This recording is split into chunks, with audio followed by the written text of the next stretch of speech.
우리는 자주 성경의 함정에 빠집니다. 설교자나 성도나 할 것 없이 이 함정에 빠지곤 합니다. 그 함정은 바로 이런 것입니다. 결과만 놓고 보면 굉장히 좋습니다.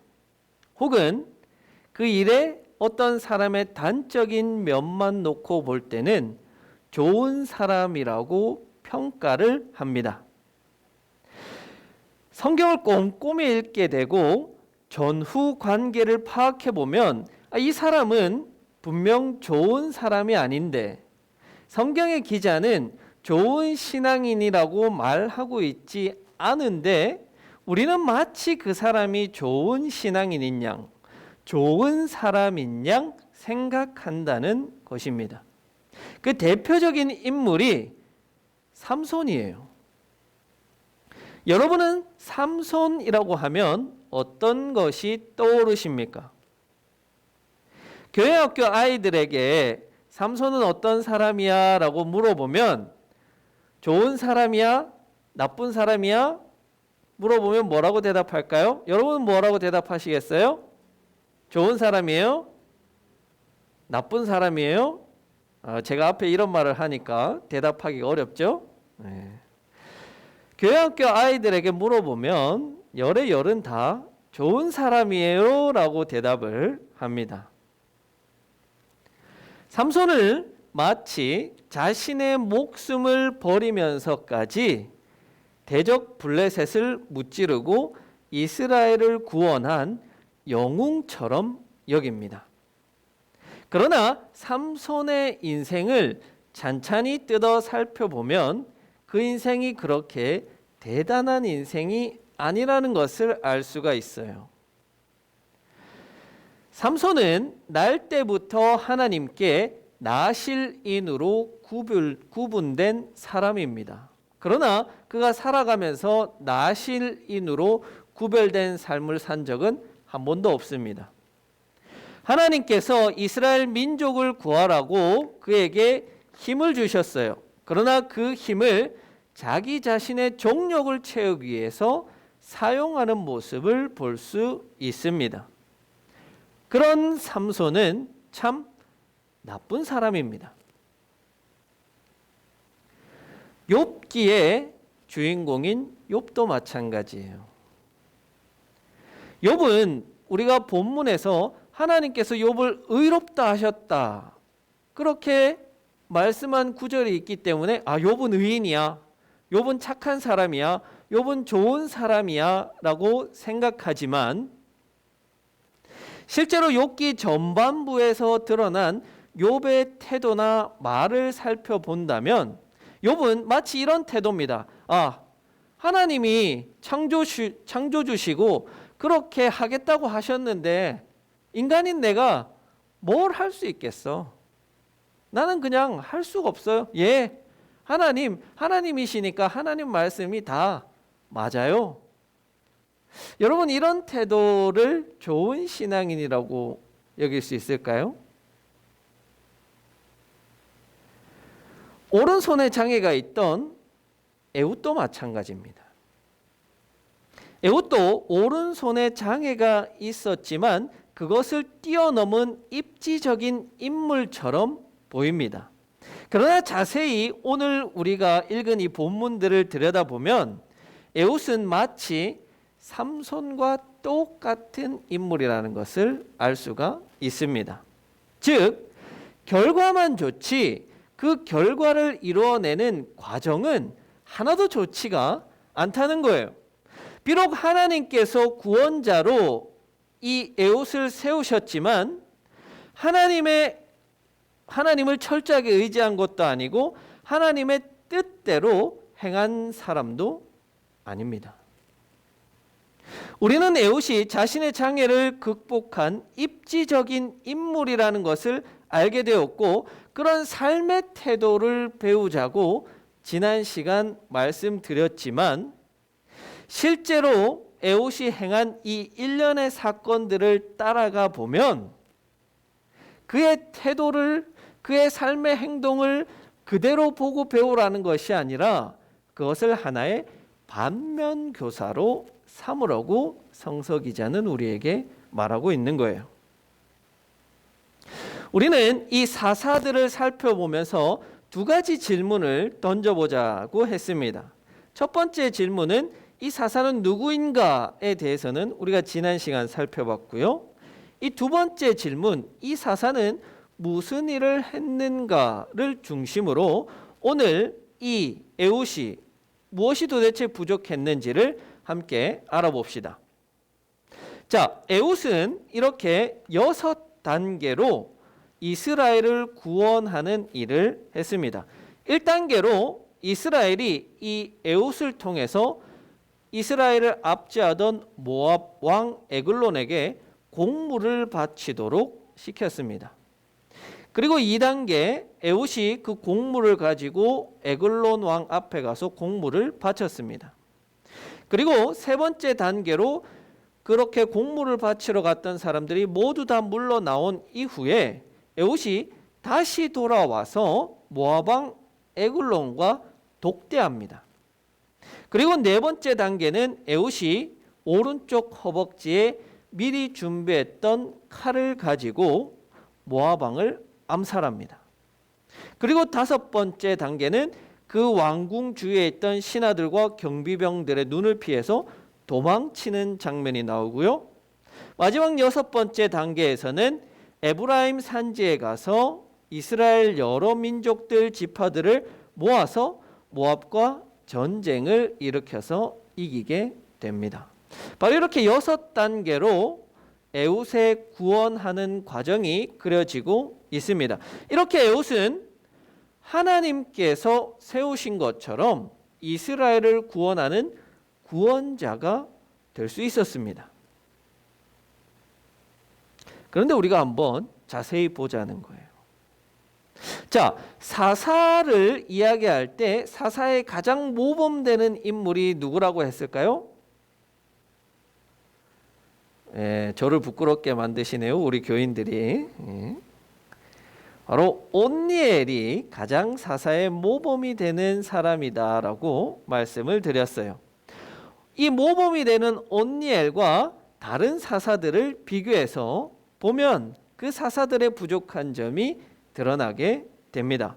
에훗이 모압 왕 에글론을 암살하는 과정에서 온니엘과 비교해 볼 때 과연 이 에훗이 사사로서 제대로 역할을 했는가?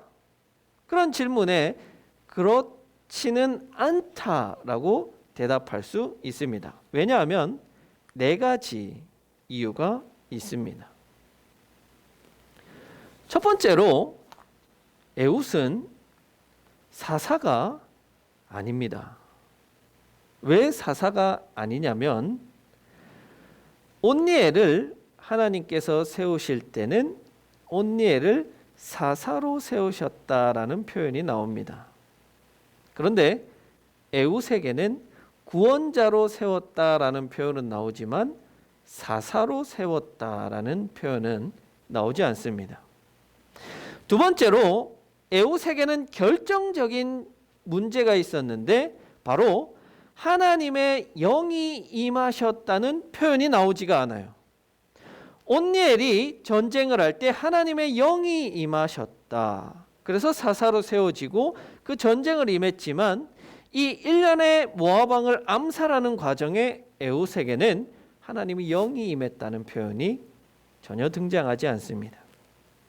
세 번째로 에훗에게는 하나님께서 모압 왕 에글론을 넘겨주셨다, 모압을 넘겨주셨다라는 표현이 나오지 않습니다. 다만 에훗이 나중에 이스라엘 백성들을 모집했을 때 그 백성에게 자신이 직접 말해요. 너희에게 하나님께서 모압을 넘겨주셨다라고 말해요. 하나님이 말씀하시는 게 아니라 에훗이 직접 말하는 거예요. 그런데 온니엘에게는 어때요? 하나님이 대적을 넘겨주셨다라고 말씀해요. 마지막 네 번째로 에훗은 바로 이 모압 왕 에글론을 암살하려고 할 때 하나님의 이름을 팔아요. 그렇죠? 오늘 우리가 읽은 본문 20절에 오늘 본문 앞에 나오네요. 20절에 보면 이런 표현이 나와요. 임금님께 전해드릴 하나님의 말씀이 있어서 왔습니다 라고 말해요. 그래서 모압 왕 에글론이 하나님의 말씀을 들으려고 자신의 신하들을 다 물려요. 그래서 모압 왕과 이 에훗이 1대1로 독대할 수 있었고, 그 과정에서 에훗이 모압 왕을 암살하게 되는 겁니다. 여러분, 이때 실제로 하나님의 말씀이 있었어요, 없었어요? 하나님의 말씀은 없었습니다. 하나님의 이름을 일종의 미끼로 쓰고 있는 거예요. 이러한 네 가지 이유를 들어서 볼 때 에훗이 모압 왕을 암살할 때 하나님께서 여기에 함께 하셨다? 함께 하시지 않았다? 어떤 것 같아요? 함께 하시지 않았다는 거예요. 이 사건은 에훗이 하나님의 이름을 팔아서 임기응변적으로 일으킨 사건에 불과한 겁니다. 물론 결과가 좋아요. 적국의 왕인 이 에글론을 암살함으로 인하여서 지도자를 잃은 그 모압과의 전쟁에서 이스라엘이 쉽게 이길 수 있게 되었겠죠? 결과가 좋아요. 여기서 우리는 명심하고 또 명심해야 할 것이 뭐냐면, 결과가 좋다고 해서 그 결과 속에 하나님이 함께 하신 것은 아니라는 말이에요. 결과가 좋다고 해서 그 과정 속에서도 하나님이 도우시고 함께 하셨다는 것은 아니라는 말이에요. 마치 삼손이 영웅적으로 자신의 목숨을 버려가면서 블레셋 사람들과 함께 죽은 것, 결과는 너무나도 멋져 보여요. 자신의 목숨을 버리면서까지 구원을 이뤄낸 것처럼 보여요. 그러나 그 과정 중에 하나님은 계시지 않았다는 겁니다. 그래서 성서의 기자는 이 에훗의 행동을 누구와 비교하냐면 이방 여인 야엘과 비교를 합니다. 에훗 다음에 삼갈이 나오죠. 그 다음에 사사가 누구예요? 드보라입니다. 그렇죠? 드보라가 시스라, 가나안 군대 장관인 이 시스라와의 전쟁을 벌일 때 시스라가 드보라의 전쟁에서 패해서 도망치게 됩니다. 그러다가 어디로 가냐면 겐 사람 헤벨의 아내인 야엘이라는 사람이 있는 곳까지 도망쳐요. 그래서 이 시스라가 야엘에게 나를 좀 숨겨달라 요청을 해요. 그러자 이 야엘이 우리 장막으로 들어오세요 하고 숨겨줍니다. 그리고 이 시스라가 야엘에게 요청해요. 내가 목이 마르니까 물 좀 주세요. 물 좀 주시오. 그러니까 이 야엘이 그때 무엇을 줬냐면 우유를 줬다라는 표현이 나와요. 그 우유를 먹고 시스라가 잠이 듭니다. 아마도 발효된 우유나 잠이 잘 오게끔 따뜻한 우유나 이런 걸 제공했던 것 같아요. 물을 달라고 했는데 우유를 줬어요. 그래서 그렇게 잠든 시스라의 관자놀이에 대고 옷을 박아서 암살하게 됩니다. 바로 이 과정 중에 하나님이 함께 하셨다, 하나님의 영이 임하셨다, 이런 표현이 전혀 없습니다. 마치 에훗이 자신의 임기응변과 술수로 모압 왕 에글론을 죽인 것처럼 이 야엘도 그렇게 죽인 겁니다. 바로 성서의 기자는 이렇게 이방 여인이 한 행동과 에훗이 한 행동이 같다라는 거예요. 여기서 이방 여인은 여인을 비하하는 게 아니라 하나님을 믿지 않는 사람과 하나님이 세운 구원자가 똑같은 일을 했다는 거예요. 하나님이 없는, 하나님이 함께 하시지 않는, 하나님의 영이 없는, 그래도 자기의 권력과 모략과 술수로 한 이방의 그것과 다를 바가 없다는 겁니다. 하나님께서 세우신 구원자, 사사, 하나님의 영이 임한 사람은 어떻게 싸워야 되냐면 온니엘처럼 싸워야 돼요. 하나님의 영이 임하시니 전쟁터에 나가서 싸웠다. 이게 모범이에요.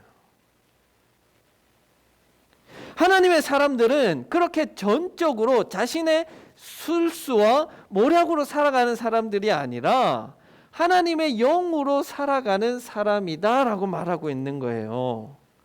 인간적인 계략이 그 일을 이루어가는 것이 아니라는 말입니다. 여러분, 하나님은 우리를 이 땅의 구원자로 세우셨습니다. 우리는 이 세상에 압제받고 신음하고 고통당하고 있는 이들을 구원하는 그 구원자의 사명을, 임무를 하나님은 우리에게 주셨습니다. 그래서 그들을 압제하고 억누르고 힘들게 하는 이 세상과 맞서서 싸워야만 합니다. 그래야만 악한 것들에 억눌린 이들을 구할 수 있습니다. 그때 우리는 이렇게 인간적인 방법이나 술수나 모략을 써서 우리의 얄팍한 지식을 써서 하는 것이 아니라 오로지 우리는 하나님의 영을 힘입는 사람들로서 전적으로 우리의 전쟁이 하나님께 달려 있음을 고백하고 그렇게 하나님의 영에 의지해서 싸움을 해나가야 하는 사람입니다. 바로 우리는 정도를 걷는 것이 우리의 방법인 거예요.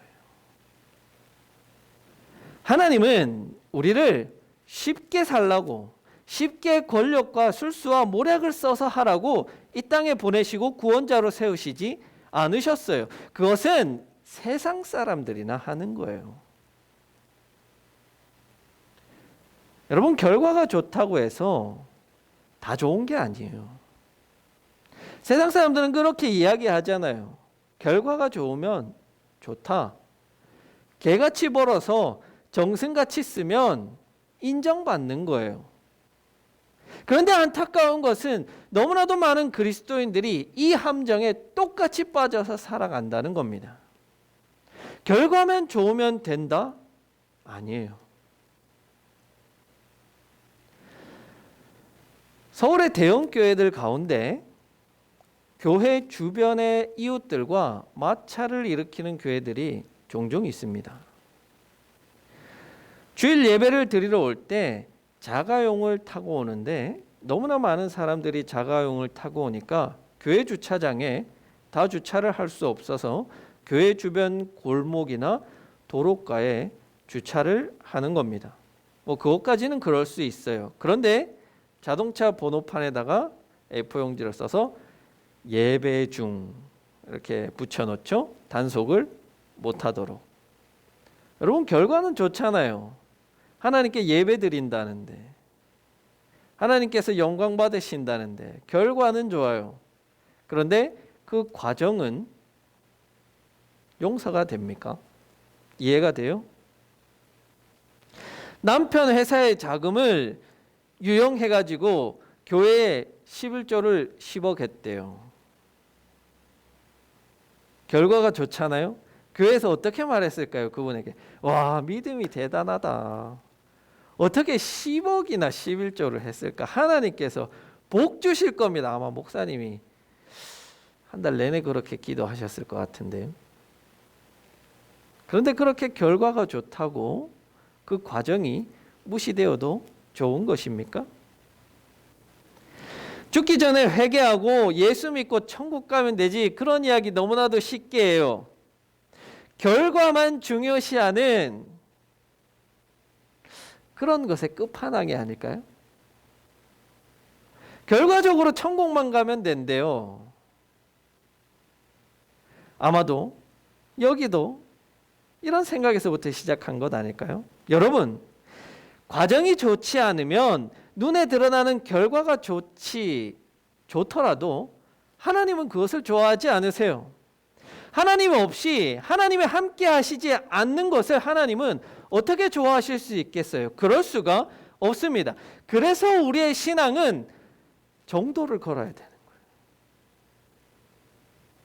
술수를 쓰는 것 아니고 계략을 쓰는 것 아니고 우리의 얄팍한 지식으로 하는 게 아닌 거예요. 정도를 걷는 건 뭐예요? 본질로 돌아가는 걸 말합니다. 우리가 해야 할 일을 하고 하지 않아야 할 일을 하지 않는 것을 말해요. 제가 서울에 있을 때, 작은 교회에 있을 때, 너무나 교회가 작은데 한 집사님은 가정이 부유한 거예요. 그래서 교육자들에게 이런 제안을 하셨어요. 돈을 주고 사람들을 사와서 자리를 채우자. 그러면 금방 사람이 늘어날 것이다. 여러분, 저는 분명히 확신합니다. 하나님은 눈에 보이는 것만 보시는 분이 아니라는 것을 확신합니다. 하나님은 보이지 않는 것을 보시는 분인데 어떻게 그 하나님을 속이려고 그런 얄팍한 속임수를 쓴다는 말이에요. 하나님은 결과만이 아니라 그 과정을 보시는 분이십니다. 그 과정 중에서 하나님과 함께하고 하나님과 함께함으로 걸어감으로 그 일들을 이루어가는 이들을 사랑하시는 분이세요. 그런 자들의 노력을 보시는 분이신 거예요. 그러면 결과가 좋지 않을 수도 있어요. 실패했다라고 이야기할 수도 있어요. 그래도 하나님은 그 사람의 수고와 노력을 인정해 주신다는 겁니다. 달란트 비유에서 우리가 착각하는 것이 10달란트 받은 사람이 10달란트 남겼다고 칭찬받는 게 아니에요, 여러분. 착각하고 있어요. 천만에요. 10달란트 받은 사람은 그만큼 10달란트 남기기 위한 수많은 노력을 했다는 거예요. 그것을 하나님을 칭찬하시는 거예요. 만약에 10달란트 받은 사람이 열심히 노력했어요. 수고했어요. 그런데 그것을 다 잃어버렸어요. 그러면 정산할 때 하나님이 과연 그 사람을 어떻게 이야기하실까요? 내 돈을 다 잃어버린 못된 놈. 책망하실까요? 아니요. 하나님은 아마 칭찬하실 것 같아요. 그래서 제가 다시 말씀드립니다. 여러분, 우리는 이 땅에서 살아가는 삶이 하나의 과정이고 죽어서 가는 천국이 결과라고 한다면 과정 없이 결과는 결코 일어나지 않습니다. 그 말은 지금 우리가 천국을 살아가지 못한다면 죽어서도 천국은 갈 수 없다는 말이에요. 지금 우리가 하나님 나라를 살아가지 못한다면 결과적으로 하나님 나라에 우리는 들어갈 수가 없다는 말이에요. 이 땅에서 하나님과 우리가 동행하는 삶을 살지 못한다면 영원히 하나님과 함께하는 일은 일어날 수 없다는 것을 명심하기 바랍니다. 여러분, 혹시 여러분들이 이 성서의 함정 속에 빠져 있다면 거기서부터 나올 수 있기를 바랍니다. 그런 지혜를 하나님께서 주시길 바라요. 그러려면 여러분, 우리가 1차적으로 이 성서를 꼼꼼히 읽어야 돼요. 자세히 읽어야 돼요. 또 신학적인 훈련을 가지고 읽어야 해요. 또한 결과가 좋다고 해서 그 사람을 좋은 사람이라고 단순하게 생각해서는 안 됩니다. 다윗이 아무리 하나님께 칭찬받고 좋은 사람이라고 하더라도 그가 우리아를 죽인 사건은 성서에 기록되어져 있습니다. 그것을 남기겠다는 거예요. 루터와 깔뱅이 종교개혁을 일으키고 우리 개신교를 일으킨 위대한 사람인 것은 맞지만 그들이 자신의 신앙과 다르다고 제세례파 교인들을 무참히 살해한 사건도 묻힐 수는 없는 거예요. 하나님은 우리에게 결과를 내놔라 말씀하시지 않으세요. 하나님은 우리에게 원하시는 것은 우리가 이 살아가는 과정 중에서 얼마나 하나님과 함께하려고 노력하는지, 그 하나님의 영에 힘입어서 살아가려고 하는지 그것을 보시는 분이세요.